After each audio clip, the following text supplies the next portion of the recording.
Hello everybody. सो आज समझते हैं इन्वेस्टमेंट में एक ऐसा टर्म जो आपने काफ़ी सुना होगा और मेरे हिसाब से ना काफ़ी ज़्यादा मिसयूज होता है। एक इंग्लिश की एक लाइन है कि more risk means more returns. So इसको सुन के ऐसा लगता है कि आप ज़्यादा रिस्क लेंगे तो आपको ज़्यादा रिटर्न मिलेगा।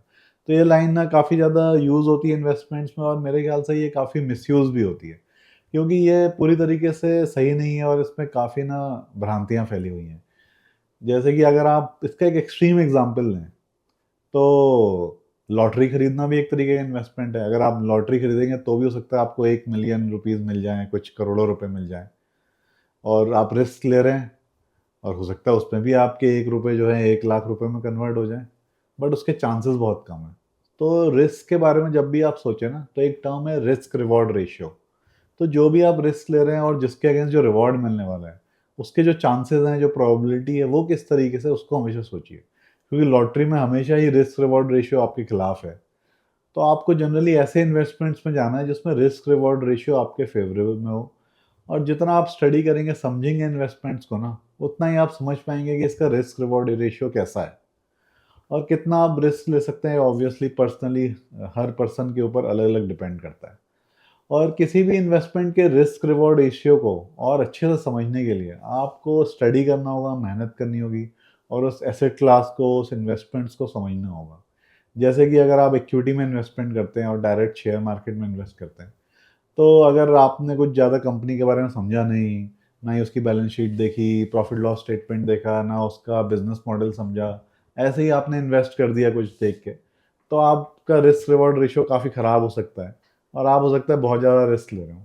उसी तरह उसी कंपनी में कोई बंदा उस कंपनी का पूरा बिजनेस मॉडल समझ के, उसका प्रॉफिट एंड लॉस समझ के, बैलेंस शीट समझ के, फ्यूचर ग्रोथ प्रोस्पेक्ट समझ के, सब कुछ समझ के अगर वो इन्वेस्ट कर रहा है उसी कंपनी में, तो हो सकता है कि उसका रिस्क रिवॉर्ड रेशियो काफ़ी अच्छा हो। तो risk reward ratio directly proportional है कि कितने ढंग से आप अपने इन्वेस्टमेंट्स को समझते हैं। और जैसे कि एफडी, जैसे एक और एक्सट्रीम एग्जांपल समझते हैं कि एफडी बैंक में करना सबसे one of the safest investment है।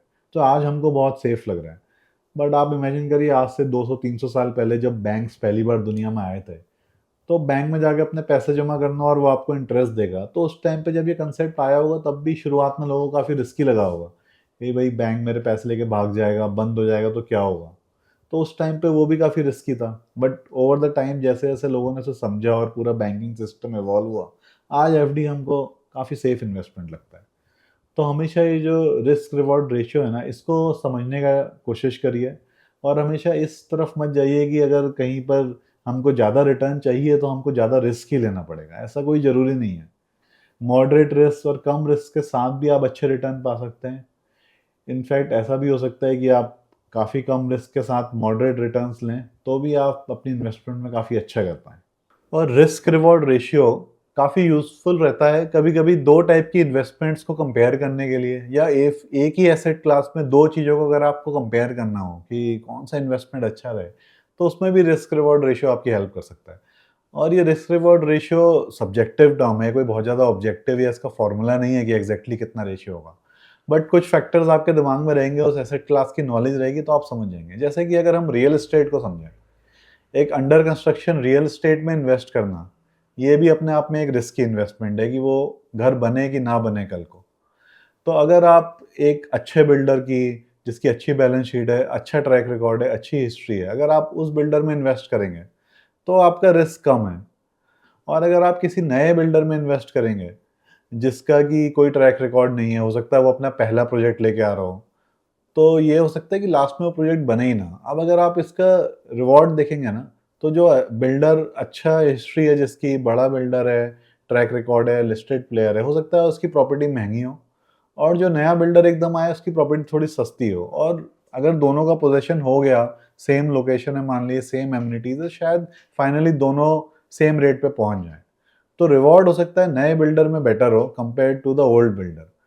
बट नए बिल्डर में सबसे बड़ा रिस्क ये है कि हो सकता है वो बना ही ना पाए। उसकी बैलेंस शीट ऐसी हो कि उसके पैसे ही खत्म हो जाएँ। वो इस बात पे चल रहा हो कि मेरे जल्दी से फ्लैट्स बिक जाएँगे, उसी पैसों से मैं इन फ्लैट्स को बनाऊँगा। बट पुराने बिल्डर के पास ऑलरेडी इतने पैसे हों कि अगर उनका माल धीरे-धीरे भी मिले, रियल एस्टेट में स्लो साइकिल भी आ जाए कुछ सालों के लिए, तब भी एटलीस्ट आपका प्रोजेक्ट कंप्लीट हो जाएगा और आपको फ्लैट वो मिल जाएगा। तो इसमें जो नया बिल्डर है उसके साथ इतना बड़ा रिस्क है कि हो सकता है वो आपके पैसे डूब जाएं और वो कभी आपको मिले ही ना। तो हो सकता है रिवॉर्ड आपका 10% 15% रिटर्न ज़्यादा मिलने के चांस हो, बट रिस्क इतना बड़ा है कि आपका जो मूल है, जो आपका ओरिजिनल पैसा है, वही सारे का सारा डूब जाए। तो अगर आप यहाँ पे कंपेयर करेंगे तो एक नए बिल्डर में लगाने का रिस्क रिवॉर्ड रेशियो काफ़ी ख़राब है कंपेयर टू एक ओल्ड बिल्डर में लगाने का। तो ये जस्ट एक एग्जाम्पल है। इसी तरीके से आप रिस्क रिवॉर्ड रेशियोज को कंपेयर कर सकते हैं, माइंड में सोच सकते हैं, और जितना आप उस एसेट क्लास, उस पर्टिकुलर इन्वेस्टमेंट के बारे में स्टडी करके जान जाएंगे, उतने ही अच्छे से आप रिस्क रिवॉर्ड रेशियो कंपेयर कर सकते हैं। और ऑब्वियसली इन्वेस्टमेंट कहीं ना कहीं साइंस के साथ थोड़ी आर्ट भी है, आपको सब्जेक्टिव टर्म्स यूज़ करने पड़ेंगे और इसको समझना पड़ेगा। सो यही मैं आज आपको समझाना चाहता था। रिस्क रिवॉर्ड रेशियो हमेशा अपने इन्वेस्टमेंट्स में इसको देखिए। Thank you, that's all for today.